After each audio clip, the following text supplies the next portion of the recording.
Hey guys, welcome back to the Cole Classic Cade Show. Got some great news here, guys, and definitely want to chop it up with y'all. And this is in regards to the Mana series. Now, for me, Trials of Mana just so happens to be quite possibly my game of the year back in 2020. It was amazing, so much fun. If you're looking for an action RPG game that really um, is a genuine good time, great music, fun gameplay, very charming game overall in terms of the artistic perspective of it. Such a great game. I highly recommend. But we have to talk about, well, we have to talk about the sequel that Trials of Mana's great success has inspired, and that is Visions of Mana. And so we have some info from the developers and how they're choosing to take on the development of this game. And so we have Visions of Mana producer refuses to change the series identity for Western audiences. It is best to deliver the game based on the developer's creative vision. And you know, it's sad that really a developer feels the need to have to say this. And it's sad that I'm here cheering it on. This should just be the norm, right? Developers should not be influenced by outside sources on how to create their art. They should just create the art that they want to, not being influenced by politics, not being influenced by other people across the world that aren't even interested in their game to begin with. The reality is, this is what Western audiences that are genuine fans of their property actually do want. I don't know if they realize this, but that is the truth. Me as a fan of Trials of Mana, I love the game. I think that these devs, from what I've seen, everything that I've seen, I think that their creative vision is genuinely what I do want, even if the game isn't being made for me specifically. It's being made particularly for the Japanese audience, which is great. And this is from Bounding into Comics. And they said, in adding his voice to an ever-growing chorus of Japanese creatives who are refusing to compromise their artistic endeavors for Western sensibilities, Square Enix's Mana series producer, Masuro Oyamada, has declared that rather than bringing in new fans by changing the action RPG line's core identity, he hopes to do so by celebrating those elements which have made it popular in Japan for a long time. And absolutely, Trials of Mana inspired a lot of people to get into that game. First off, I've never actually played a Mana game until I played the Trials of Mana remake. Admittedly so. Never played a Mana game. From that, I went and jumped on my Nintendo Switch and played the original Trials of Mana. I do want to play Secrets of Mana. I hear that the remake is meh, so I'm gonna have to go back and play the actual, original game, which I do have as well. It's inspired me to collect the games. And I'm really highly anticipating Visions of Mana. And this is true. If you make a great game, doesn't matter what audience it's made for, you're going to have people go there to get your game. That is what it is at the end of the day. I think Trials of Mana kind of proved that, the remake, because I think a lot of people that never messed with Mana, especially the West, because I don't know if you guys know, but Trials of Mana, the original game, never even came to the West. It was a Japanese exclusive game, sadly, back when that was a thing. Glad that it's not anymore.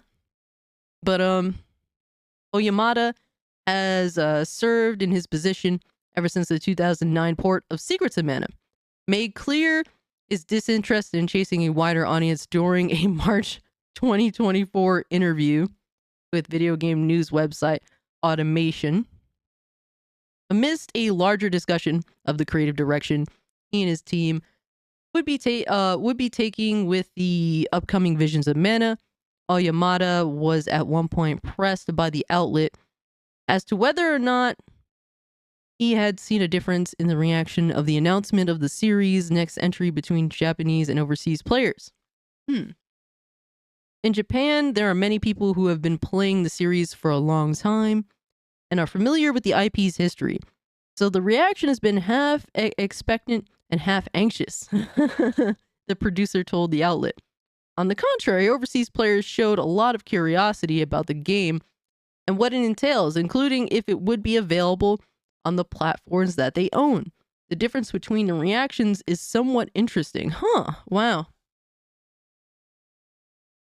From there, Oyamada has was asked if he had any plans as to how you'd like the Mana series to reach out to Western gamers in the future, to which he asserted, "I get the feeling that many people who picked up Secrets of Mana 1993, in Japan it's called Seiken Densetsu 2, at the time it came out, were young like I was because I regularly receive feedback from people who played the latest entry through the lens of their childhood experiences with the series. I hope that as they grow older and become parents, they will recommend the Mana series to their children and tell them about how fun it is." And it is a lot of fun. "The unique atmosphere that design might make people feel that it's a bit childish," he added. "However, these are the strengths of the Mana series. Rather than changing these features to make the Mana series I hope new players will come to like these games and have seen the popular in Japan for a long time for what they are." And it's true. I mean, for me, I think it's very joyful to see the type of pretty, cute, I guess, cartoonish art style. It just gives me that same feeling I get when I play Dragon Quest XI. Dragon Quest XI is definitely my top 3 favorite video games of all time, and I was just in my happy place playing that game, and really, Trials of Mana put me in my happy place as well. Like, it's just a beautiful, cute adventure with characters that you kind of grow attached to, and you kind of pick the characters that you like the style of, and just do your thing. When asked by Automation if his declaration meant that he was taking care not to let your series identity become westernized, Oyamada ultimately affirmed, "I think the visuals of the Mana games are a distinctive characteristic. Therefore, it is best to deliver the game based on the developer's creative vision." Yeah, baby, that's what we love to hear. That's what it's all about. For example, there are many different types of characters in the Mana series, he concluded. "I think the fun of the game is encountering the mysterious world and its inhabitants. And because of that, we don't have a strong focus on a particular audience. However, we do work on the game while bearing in mind the Mana series is loved by fans from all over the world." Well, it seems like either way, they're making a great game. Or at least that's what they're trying to do. And that will translate to everyone else. And that's what's going to be beautiful about it. That's why I'm hyped. Okay, this is one of my most anticipated games. Okay, and trust me, I've said that with Final Fantasy 16 and I've been burned.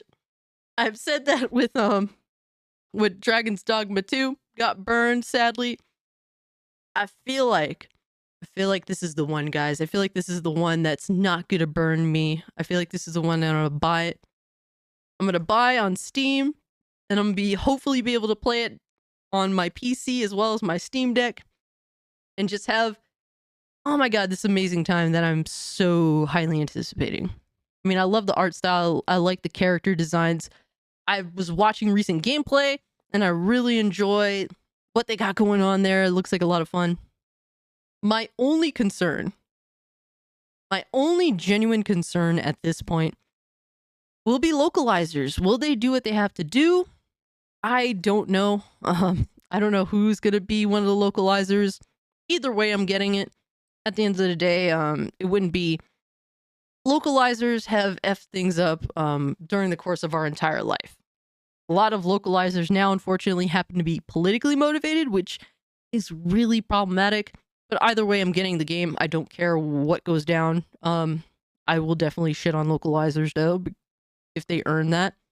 My other concern, and my biggest criticism of Trials of Mana, was how terrible the English voice acting was for the game. Mind you, after playing it in Japanese and then kind of just running through some of it again with the English voice actors, it is hilarious. If you want to laugh your face off, then play it with the English voice acting. But if you actually want to take the game somewhat seriously, definitely play Japanese with the dub. Play Japanese with the subtitles.